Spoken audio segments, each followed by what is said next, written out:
इस कहानी का नाम है हॉन्टेड होटल।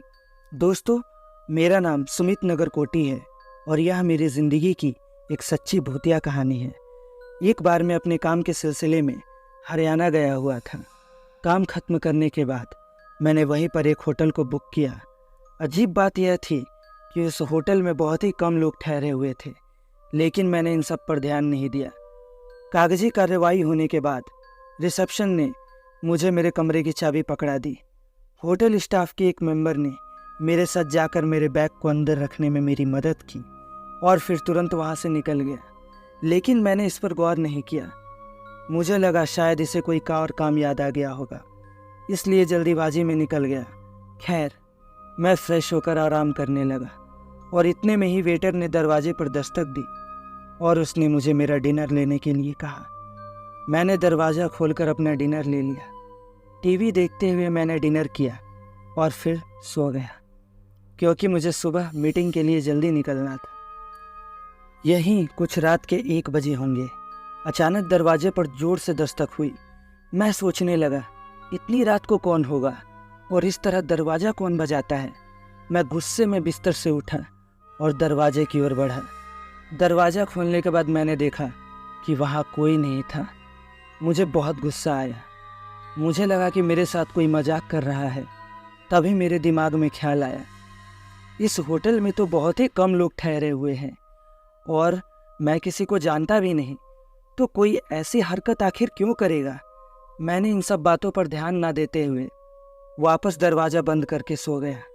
मुझे बिस्तर पर लेटे हुए 20 मिनट ही हुए थे कि ऐसा महसूस हुआ कि कोई मेरी चादर खींच रहा है। मैं डर गया। मैं तुरंत उठ के बैठ गया और पास वाली लाइट को चालू किया, लेकिन कमरे में कोई नहीं था। मेरे साथ ये जो अजीब चीज़ें हो रही थी, इसकी वजह से मैं बहुत डर चुका था। मैंने रिसेप्शनिस्ट के पास जैसे ही कॉल करने के लिए टेलीफोन को उठाया तो मैं हैरान रह गया। टेलीफोन डेड था। अब मेरी सोचने समझने की शक्ति ख़त्म हो रही थी। मुझे कुछ समझ में नहीं आ रहा था कि आखिर यह मेरे साथ क्या हो रहा है। तभी अचानक एक कोने से फुसफुसाने की आवाज़ आने लगी। जब मैंने वहाँ अपने मोबाइल की फ्लैश जलाई तो वहाँ कोई भी नहीं था।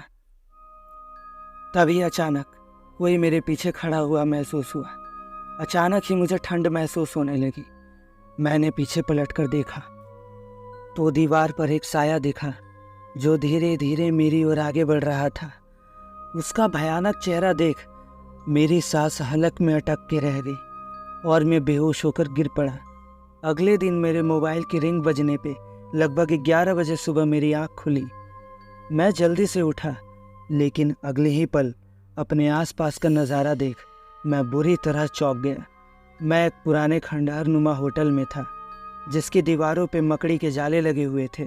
मैं तुरंत अपना बैग लेकर नीचे भागता हुआ गया और खंडहर के बाहर निकल गया।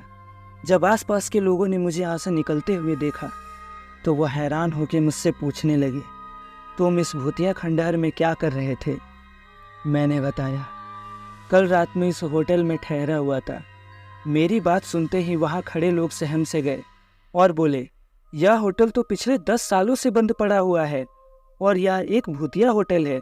लगभग 10 साल पहले इस होटल में आग लग गई थी, जिसमें बहुत सारे लोगों ने अपनी जानें गंवा दी थी और उनकी आत्माएं आज भी यहाँ भटक रही है। तुम खुशकिस्मत हो कि इस खंडहर से जिंदा लौट आए, वरना जो भी यहाँ जाता है वापस नहीं लौटता। उनकी बात सुनकर मैं शून्य सा हो गया। फिर मैंने अपने गले में पहने हनुमान जी के लॉकेट को अपने माथे से लगाया, क्योंकि हनुमान जी ने मेरी उन बुरी आत्माओं से रक्षा की थी। अचानक मेरा ध्यान फिर से मेरी फ़ोन के रिंग पर गया तो देखा कि ऑफिस से बॉस का कॉल आ रहा था। फ़ोन उठाते ही बॉस ने पूछा, आज ऑफिस क्यों नहीं आए। तो मैंने पिछली रात की सारी घटना उन्हें बताई। तो मेरे बॉस को लगा कि मैं उससे ऑफिस ना आने का बहाना दे रहा हूँ। बॉस ने कहा कि अब से ऑफिस आने की ज़रूरत नहीं है।